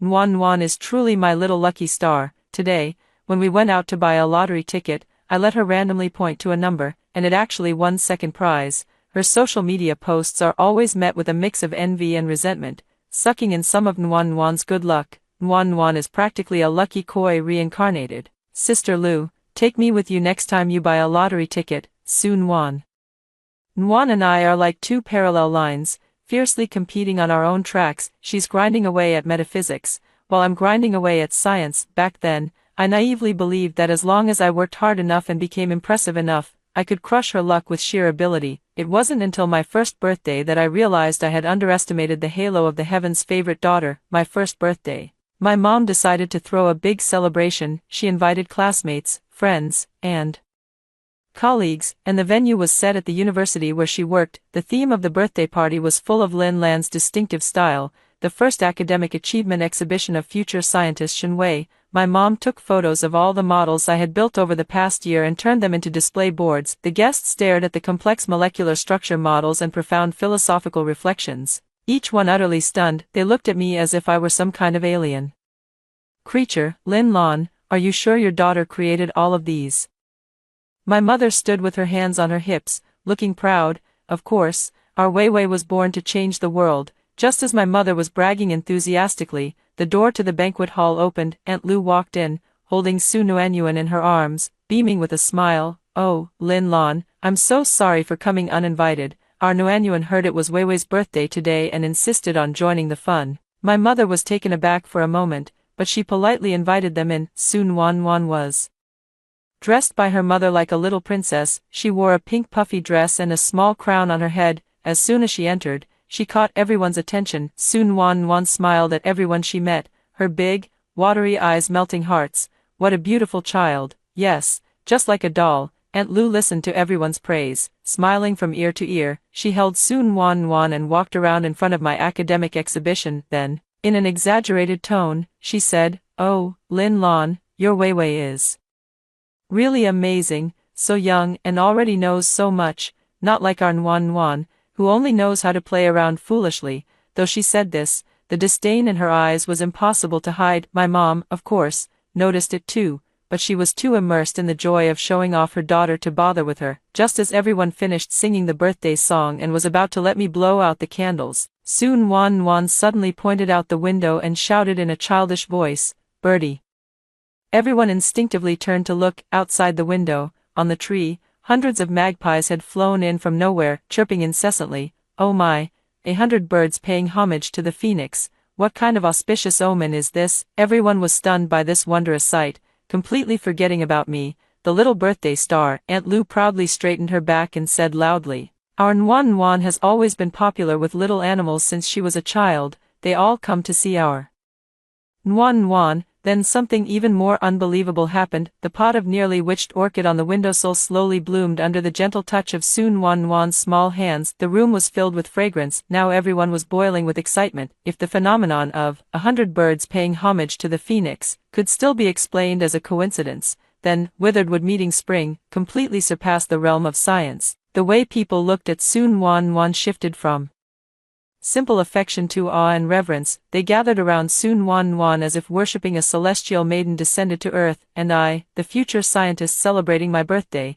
along with all my academic achievements, were left aside and ignored. My mother's face turned very unpleasant. This was the first time I directly felt the power of the heavens' favored daughter, in the face of such a miracle. Everything I had worked so hard to achieve seemed utterly laughable. I watched Sun Nwan being surrounded by the crowd and clenched my small fists. In our first direct confrontation, I lost. The disastrous defeat at the birthday party dealt a huge blow to my mother. She locked herself in the study for an entire day. My mother is angry at this unreasonable world. The scientific genius she painstakingly cultivated actually can't compare to a lucky doll that can summon magpies. For a staunch materialist, this is a heavy blow. I'm a bit worried that my mother might become discouraged and give up again, so I crawled to the study door, built something with building blocks, then raised my little fist and knocked. My mom opened the door and froze when she saw the building blocks on the floor. What I had built was Sisyphus from Greek mythology, pushing a boulder up a mountain. My mom suddenly laughed. She walked over and hugged me, giving me a kiss on the forehead. Mom knows, isn't it just good luck? What's so great about that? We won't compete with her in metaphysics, let's stick to our science. Mom believes that knowledge is the real power. Seeing my mother pull herself together again, I breathed a sigh of relief, but at the same time, I realized a serious problem. Sun Nwan's luck aura is just too overpowered. If I were to confront her head-on, I would likely be crushed to dust just like in my previous life. Since I can't match her good luck, I'll find a way to make her good luck mine. Who benefits the most from Sun Nwan's good fortune? Herself and her family. But there's also a hidden beneficiary, the Gu family. In her previous life, Sun Nwan relied on various coincidences to help the Gu family solve one problem after another, ultimately securing her position. The Gu family was her greatest golden finger. In this life, I will cut off the source of the problem and connect with the Gu family before she does. I want the Gu family to see whether elusive luck is more important or tangible talent is more reliable. The first step of the plan is to find my cheap father, Gu Yenji. Although my mother said she wanted to cut ties with the Gu family, deep down, she never truly let go. I often see her staring blankly at a photograph by herself. In the photo is a handsome man wearing a pair of gold-rimmed glasses, smiling with an air of gentle refinement. That's the cheap father, Gu Yenji. I need an opportunity, a chance that will make my mother take the initiative to contact Gu Yenji. Soon, the opportunity arrived. The university where my mother works is going to host an international academic forum, inviting many top experts from both domestic and international circles. Gu Yenji's name was on the invitation list. My mother agonized over this name for several days. To go or not to go? What should I say when we meet? I decided to give her a hand. That night, while my mom was asleep, I secretly opened her computer and sent an anonymous email to an academic forum she often visited. The content of the email was simple. It contained a few groundbreaking perspectives I had on a recent research topic my mom was working on, and these perspectives happened to align perfectly with Gu Yenji's research direction. I'm absolutely certain that as soon as the forum administrators see this email, it will definitely cause a huge uproar. The next day, my mom woke up to find her phone nearly blown up with calls. Countless calls and emails were asking her if she was the one who sent that anonymous email. My mom was completely baffled. After reading the email, she was completely stunned. The ideas in the email were brilliant, logically rigorous, and perfectly resolved all the bottlenecks she had encountered in her research. It was as if a higher dimensional intellect was guiding her through the maze. Who wrote this? My mother was extremely excited. This level is at least Nobel Prize worthy. The entire academic community was in an uproar because of this email. Countless people were speculating about who this mysterious guide could be, and my mother, as the proposer of this topic, naturally became the center of the storm. Gu Yenji, who was far abroad, also sent an email. His email was very brief, with only one sentence. Lin Lan, long time no see, I heard about the forum incident, and I'd really like to hear your thoughts. See you on Friday. Looking at that email, my mom's eyes instantly welled up with tears. On Friday, my mom dressed me up beautifully and took me along to the appointment. She was a bit nervous, her palms sweating the whole time, I patted her hand and gave her an encouraging look. Mom, don't be afraid, I'm here. The forum venue was filled with big shots. My mom took a deep breath and carried me to the seat with Gu Yenji's name on it. The man looked just like he did in the photo, but he had even more presence in person. He was dressed in a suit, wearing gold-rimmed glasses, exuding an elegant and scholarly demeanor. Upon seeing us, he froze for a moment. His gaze lingered on my face, not shifting away for a long time. My mother felt a bit awkward and cleared her throat, saying, Gu Yenji. It's been a long time. This is my daughter, Wei Wei. Gu Yenji adjusted his glasses. How old is she? 1 year and 2 months. Gu Yenji fell silent. An awkward quiet filled the air. I reached out my small hand and grabbed the pen on Gu Yenji's desk. Then I drew something on the notebook in front of him, a Fibonacci spiral. Gu Yenji's eyes immediately lit up. He looked at me in disbelief, his breathing growing rapid. This, she drew it. My mother was also stunned. She knew I was smart, but she had no idea I had become this clever. I gave Gu Yenji a sweet smile and uttered 2 words in a childish voice, Daddy. Gu Yenji trembled as he reached out his hand, wanting to pat my head, but hesitated and didn't dare to lower it. Absolutely unbelievable. An elderly man with a scholarly air approached, leaning on his cane. My mother bowed respectfully. Hello, Elder Gu. The visitor was none other than the head of the Gu family, my own grandfather, Gu Qingye. Gu Qingye's gaze swept over the 3 of us, a hint of understanding flashing in his eyes. He smiled and said to me, Little one, could you draw that thing you just drew for Grandpa one more time? I nodded and drew another one. I also wrote the formula for the Fibonacci sequence next to it. Gu Qingye's smile froze on his face. The elderly professors around him also gathered, and upon seeing the formula I had written, each of them gasped in astonishment. Am I seeing this correctly? A child just over a year old wrote the Fibonacci sequence. This is no longer a prodigy, this is a monster. I rolled my eyes. The female lead is a fairy descending to the mortal world, so why does she turn into a demon when it comes to me? Pa, how ignorant. Gu Qingye grabbed Gu Yenji's arm, his voice trembling with excitement. Yenji, she is the guide. Gu Yenji also realized it. That email wasn't written by any Nobel laureate. It came from a toddler still babbling, from his own daughter. This realization left Gu Yenji's mind completely blank. He looked at me, his eyes filled with shock, ecstasy, guilt, and an indescribable pride. He reached out, took me from my mother's arms, and held me tightly. I'm sorry. He buried his head in my small shoulder, his voice choked with emotion. Dad, I'm sorry to you and your daughter. I patted his back. It's okay.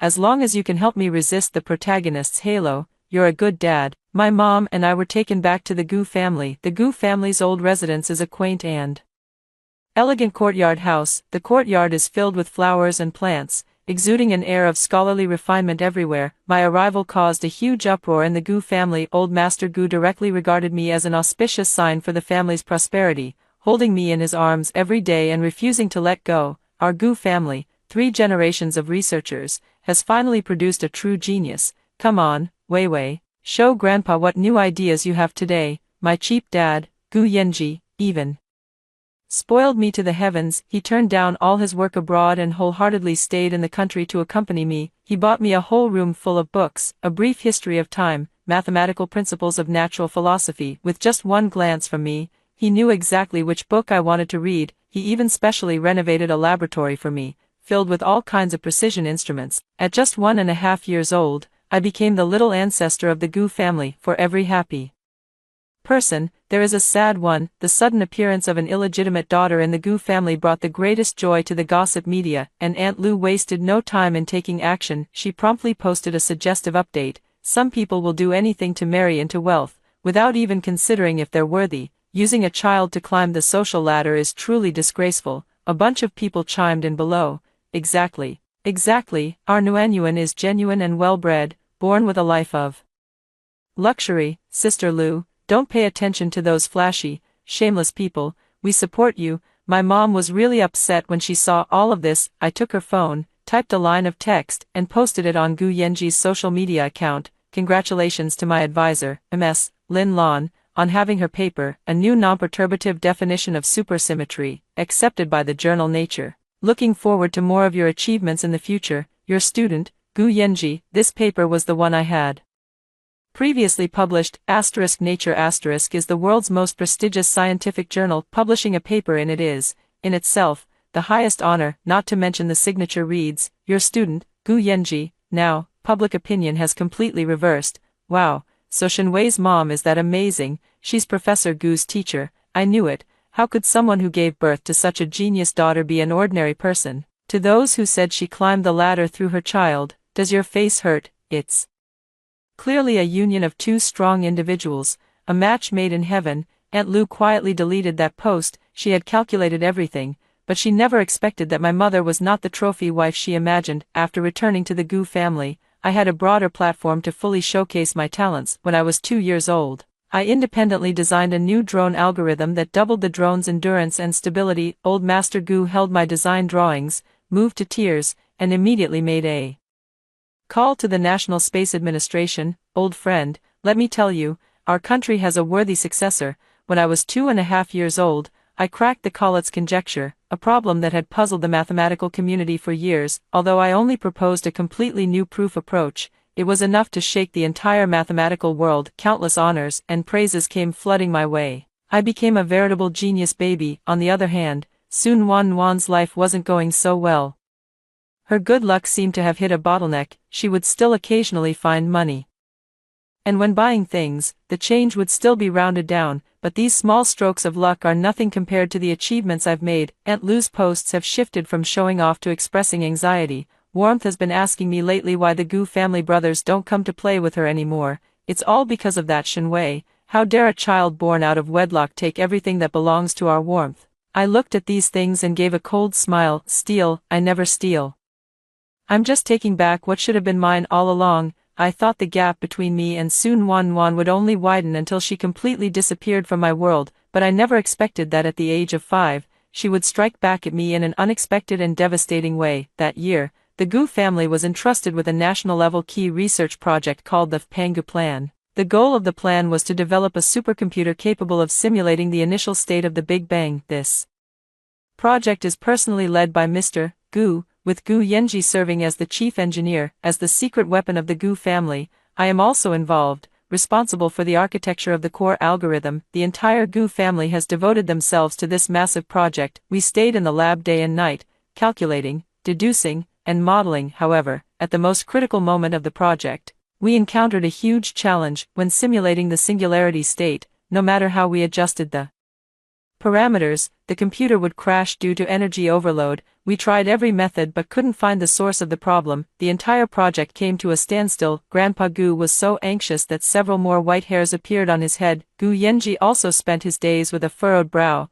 unable to eat or sleep. Just as we were at a loss, Aunt Lou brought Sun Wan to our doorstep. Aunt Lou said with a sincere expression, I heard the project has run into trouble. Our Wan has always had a special intuition for these things since she was little. Why not let her give it a try? Grandpa Gu originally wanted to refuse. In his eyes, scientific research is rigorous and sacred, not to be tainted by any mysticism, but looking at the helpless team and the expensive computer, he hesitated. Gu Yenji also fell silent. Reason tells him this is absurd, but the last incident with the guide also made him feel a hint of reverence for this world. In the end, old Master Gu sighed and nodded. Let her give it a try. Sun Wan was taken into the core laboratory. She was wearing a white dress, like a fairy who had accidentally strayed into the mortal world. She looked curiously at the machines with their blinking indicator lights, her eyes filled with innocence and naivety. Sun Wan walked up to the computer simulating the singularity, reached out her small hand, and gently touched the machine's body. Then she turned her head and said to Grandpa Gu,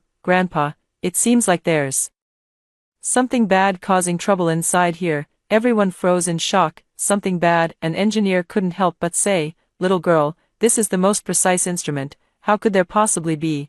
Before he could finish his sentence, Sun Wan pointed to a corner of the computer and said in a childish voice, right there, it's not feeling well. Everyone looked in the direction she pointed. That was the computer's cooling system. A technician walked over and opened the casing of the cooling system. The next second, he let out a cry of surprise. Oh my God, how could there be a dead mouse here? Everyone was stunned. A dried-up dead mouse was stuck between the blades of the cooling fan. It was this seemingly insignificant foreign object that caused the cooling system's efficiency to drop, leading to the computer's overload and crash. Is the problem solved just like that? Everyone looked at Sun Wan as if she were a monster. If before, her summoning of magpies and reviving withered trees only made people feel amazed, then this time, she accurately identified the fatal flaw hidden inside the precision instrument, a flaw that even the top engineers couldn't find.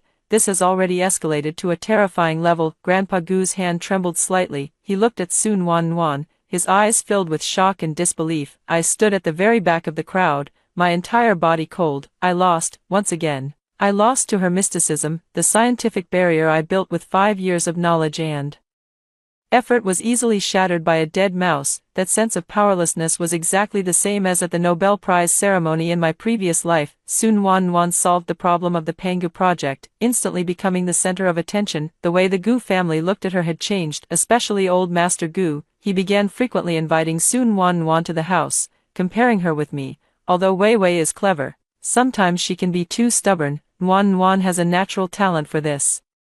In scientific research, besides rigorous logic, we also need a bit of inspiration. My cheap dad started to waver as well. He would bring up some difficult problems and ask both me and Sun Wan. Each time, I would provide detailed analysis and solutions from a scientific perspective, and Sun Wan just tilted her head to think for a moment, then said, "I feel like it should be like this." And her feelings were right every single time. Everything I had painstakingly built up was slowly crumbling. The trajectory of my past life seems to be repeating itself. I can't let this continue any longer. I must find a way to break this deadlock. I locked myself in the laboratory for an entire month. I have combed through all the materials and re-evaluated the entire data of the Pangu project. There is only one purpose. I want to use science to explain Su Nuanyuan's mysticism. Isn't she able to sense the problem? So what exactly is this sensation? Is it electromagnetic waves? Is it infrasound, or is it some kind of unknown energy field? If I can figure out the pattern of this energy, does that mean I could also possess this ability, even control it? This idea is crazy and bold, even somewhat fanciful, but it's my only way out. A month later,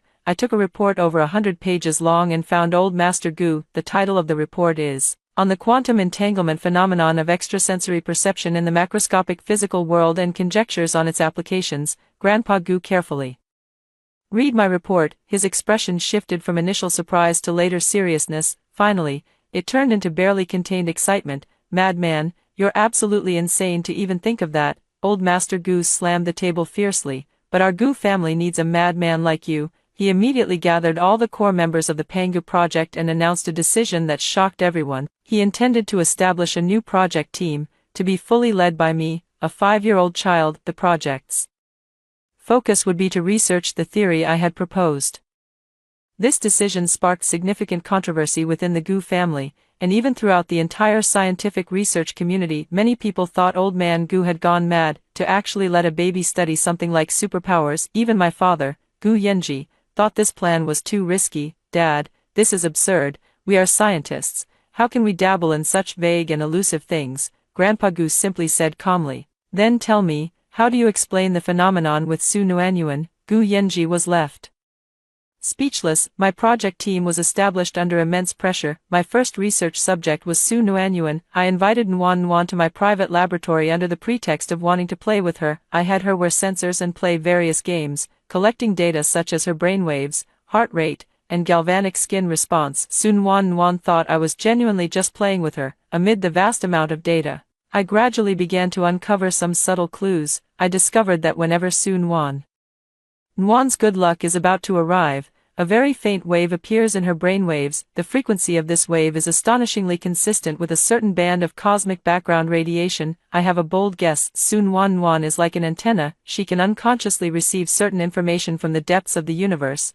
or rather, information about probabilities. She can foresee which choice will lead to the most favorable outcome. This is not metaphysics, this is physics of a higher dimension. Having identified the key to the problem, the next step was figuring out how to replicate this ability. Based on the data I had collected, I designed a brainwave frequency synchronization amplifier. In theory, this machine could simulate Sun Wan's unique brainwave pattern and amplify it, allowing me to hear the sounds from the universe as well. On the day of the experiment, everyone was on edge. I lay in the experimental pod, putting on the helmet-style amplifier. Old Master Gu and Gu Yenji stood before the control panel, staring at the data on the screen. "Are you ready, Wei Wei?" I took a deep breath and nodded. "Let's begin." The machine starts up. A faint electric current stimulates my brain through the helmet. In an instant, my mind is flooded with countless chaotic incomprehensible pieces of information. It's like thousands of radio stations playing in my head all at once. My head feels like it's about to split open. Wei, hang in there. I grit my teeth, trying to find that specific frequency amidst all the noise, like searching for a tiny needle in a stormy sea. I don't know how much time has passed. Just as I was about to give up, I suddenly heard it. It was a voice, no, not a sound, it was a feeling, a sudden realization. I saw countless intertwined lines leading to the future. Each line represented a possibility, and one of the lines was shimmering with a golden light. That was the optimal solution. I succeeded. I opened my eyes, looked at old Master Gu and my father, who were standing in front of the console with worried expressions, and gave a smile. Dad, Grandpa, we can now restart the Pangu project. 1 year later, the Pangu project was declared a success. The supercomputer we developed perfectly simulated the entire process of the Big Bang, marking a historic step forward for humanity in exploring the origins of the universe. At the celebration banquet, I was invited to the stage as the key contributor to the project. I looked at the approving gaze of old Master Gu in the audience, my mother's proud tears, and my father's face, beaming with a smile that wouldn't fade. I also saw Sun Wan. She and her mother stood in the corner, their expressions complex. She is still that lucky charm, but her good fortune no longer shines as brightly in the face of my scientific advantage. I walked off the stage, approached her, and extended my hand to her. I smiled and said, Wan, thank you. I've established a new laboratory called Future, and I hope you can become my first partner. Let's go explore all the unknown secrets of this world together. Okay. Sun Wan was stunned. She looked at me, her eyes filled with confusion. She didn't understand why I didn't hate her, but instead invited her. Of course,